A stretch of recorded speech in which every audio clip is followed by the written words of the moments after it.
Hello everyone, my name is Boris, and today I'm doing a VOD review of Broseph, who was playing some scrim games practicing for the upcoming Tacticians Cup over this weekend. And I picked this baby because I noticed him playing a newer version of the Ekko reroll, which is a emerging version from China since the last weekend, where you opt to have a secondary carry in form of a Nidalee. And as we can see here, we already get a Ekko with a bow, which signals to lean into this line. And I believe Ekko reroll is perhaps the strongest reroll line in the current meta right now, due to Ekko also being quite strong of a stage 2 unit. And the one way you definitely get into this comp is by having early copies of Nico, so finding a good copy of Nico here is quite neat. You can also opt to play around potential Ishtal at some point, but let's see how we arrive to this spot.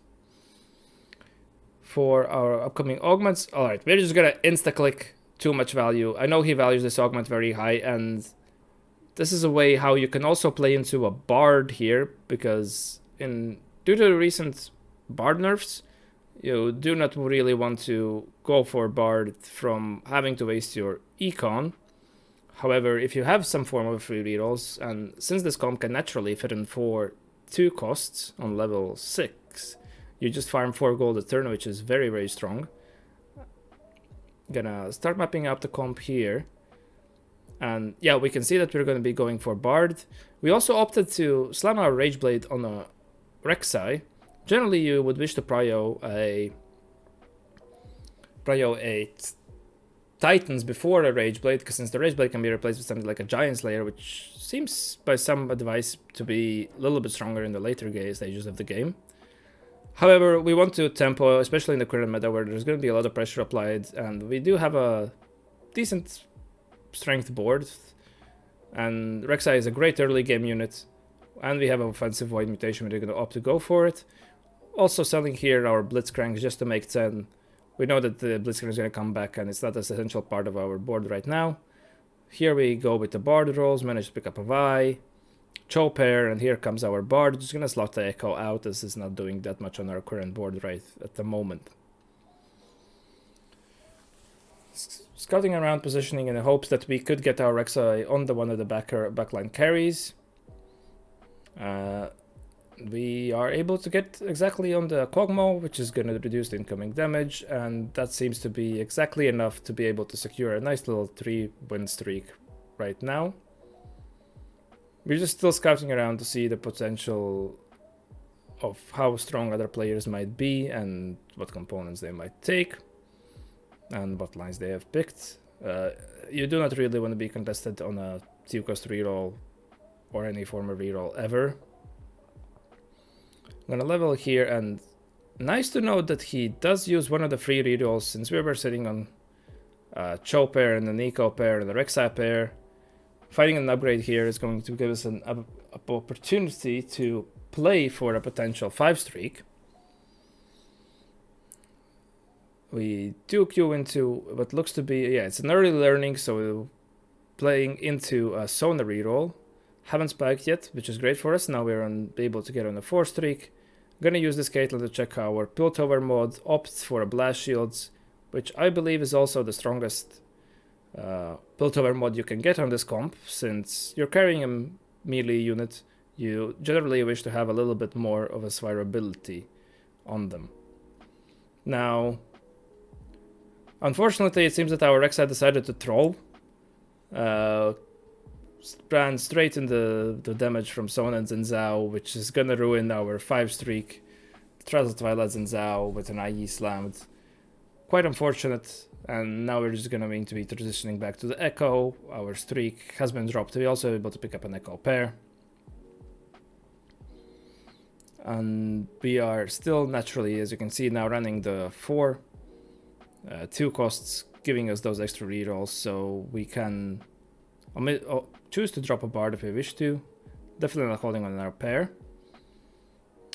Components wise, we do get offered not particularly the components we're looking for. One of the cloaks could become a BT, but we're going to go for a Hodge Slam here, which, if you looked at the stats and what has been talked around, it seems to be quite serviceable, as well as it can transform into a Nidalee item later on.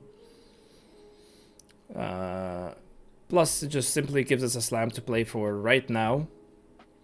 And given the tempo, especially in this high reload lobbies, it's something that we definitely wish to go for. On the Augment side, we are offered Soul Awakening, Min-Max, and Belt Overflow. Soul Awakening is a very strong combat augment, something that can give this combat potential to win out. However, if you are playing a Nidalee variation, you generally wish to have quite a lot of items, since you do want some utility on a Seraphine, you want 3 item Nidalee, you want 3 item Ekko, and 3 item Nico. Hence, we are probably searching for some item augments. Min-Max is just generally not that strong of an augment, and Belt Overflow would force us to slam a double Warmugs with a Declaw right now, which is not the best use of items. So I'd assume we default Soul Awakening for now, but then we can definitely use the extra rerolls to dig. We do find Wind on Overflow, and even gonna pass up on the extra econ since we have too much value. That should be suffice enough, and extra rods is perfect for our spot since Nidalee can use them so well. We're also able to kill one of these cloaks to slam a spark, and this is gonna sort our anti-heal our shred out. Even though it's not a void staff, we definitely would want this next to bow to become a titans, hence we're not gonna greed it.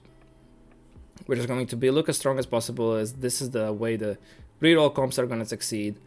Yeah, we can see already starting to dig aggressively to perhaps look for a potential Nico outlook, bailout, or alright, okay, so we might have been digging for a Malice as well. Get a Disruptor on the board, we're able to get rid of the Bard. And yeah, as you can see, they're valuing the tempo very high, especially from the spot with the extra free rerolls. We do want to preserve the HP as much as we can, as well as hit our 2-star, 3-star 2 costs early stage 4, so then we can get to level 8, and in case if you haven't finished the Nico, finish the Nico there, and 2-star our Nidalee Seraphine, which is also somewhat contested unit in the current meta. I'm gonna opt for a Nidalee with a bow here, which perfectly suits our needs, but it might not translate in an item slam right now. This is another thing to note with players from augments, that you do get free rerolls. They generally tend to spend them quite aggressively, even though we're sitting here at the 30. When you're playing a reroll, you do not necessarily need to set at 50 to constantly reroll, especially if you have a strong augment like Too Much Value that just simply gives you a lot of econ. Sorry about, we ran into a little hiccup of our VOD since it's a 14.5-hour VOD. The Twitch being Twitch, there is going to be some loading times, but we're all back. We are able to pick up another 2-star Ekko. I would assume we're gonna sit here now a little bit. Our units don't seem to be as contested in this lobby, and we're hopefully able to end on a 4th streak. Interesting to see why he might have chosen to pull the Ekko back to the 3rd row. I'm not exactly sure about that, but I assume that we're gonna use some of the free rerolls right now to hopefully unlock Nidalee during a PvE round. Let's see if we opt to do so. Yeah, we're rolling some of our free rerolls, able to pick up the 2nd. Yeah, go down as 40, as Krogs could give us, the PvE could get us back up. And we're able to unlock Nidalee in a spot that doesn't harm our board value. Also interesting to know that we just decide to sell the 2-star Malzahar to simply say Nidalee is going to be the stronger right now, even with only a death cap. It does not value Disruptor as much as we do in Nidalee, which is an interesting take. Something that I most likely would have not done myself. As for slams, we just use the extra rods to go. Now, at this stage in the game, we're probably going to be looking. We have 3 item tank already with a Warmungs and a Adaptive Slam, which are quite good tank items. So we're probably going to be looking some sort of a combat, and Forge at this point in the game can be very flippy. If you get another tank item or an AD item options, we do not have a really good usage for them now. Tons of stats is something that we could consider. However, no, your enemy is quite good if you're able to use it well. And yeah, that's what we're going to go for. Get some damage amp. It's going to help our Ekko, especially to shred to a stronger front lines. Going to roll a little aggressively here since we're sitting so close. Unfortunately not able to pick up a Nico 3. Now this is one of those spots where you could consider to push levels and just finish the Nico on level 8.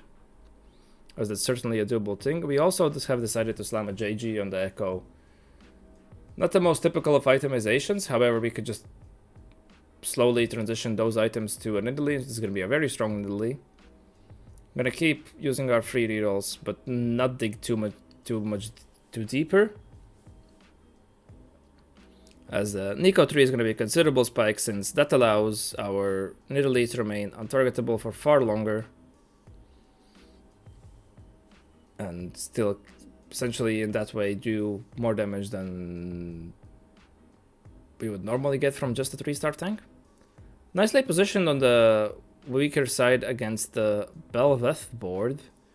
And have been able to out-damage it through our damage spike of the Ekko 3. I'm going to hopefully be able to complete the Titans here. We are one of the later picks. Well, the last pick.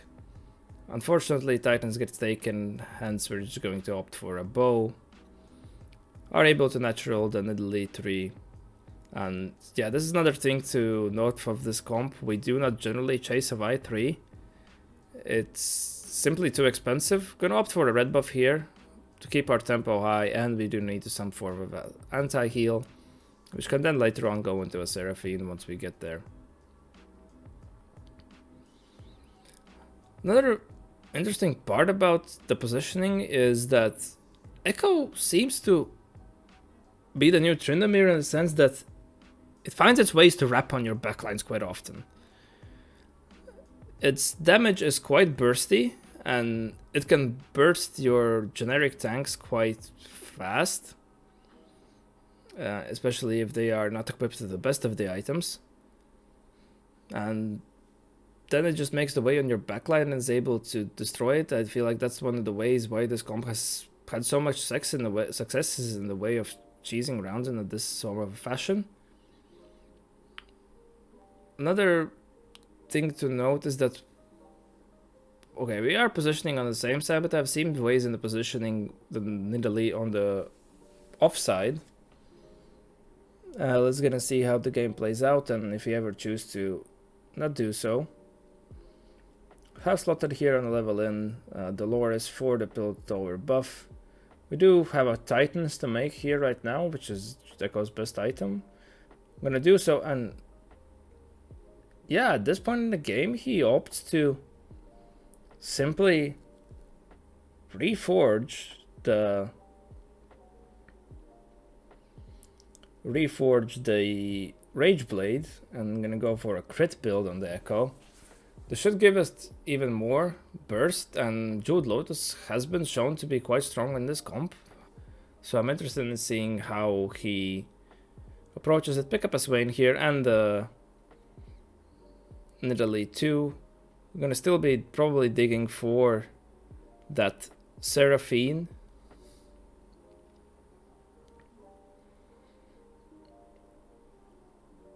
And I'm wondering what we're gonna use for our level 8 slot as well. We do have a Lucian Center right now, which is a nice unit to generally provide some extra damage buff on the team and can apply the red buff quite well.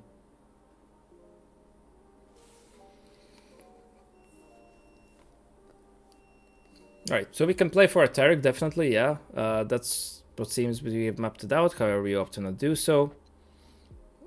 Taric would clog our frontline a little bit for now, but overall is good in this current meta, since there's just so much AP, and it actually provides magic resistance to your whole team.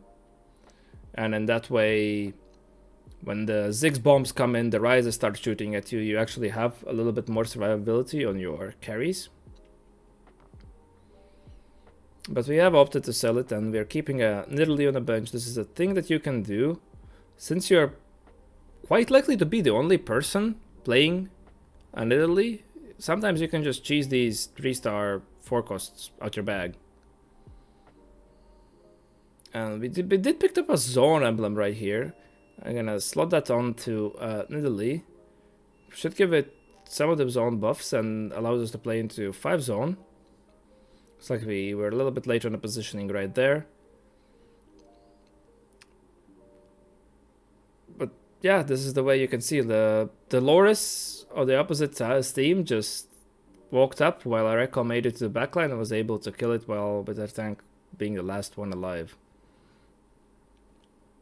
Alright, so we get rid of the Jinx since the unit is essentially 3 golds worth. I know there has been some hype around the potential Jinx reroll. I have no faith in it. I'm sorry. I would rather have the Warwick on the board as just some meat rather than a backliner who, especially an Itemize, is not going to do anything, like absolutely anything, rather than being a reverse fawn in a perhaps. I would rather have an emblem than a Jinx on my board, to be fair. Especially now with the emblem buffs.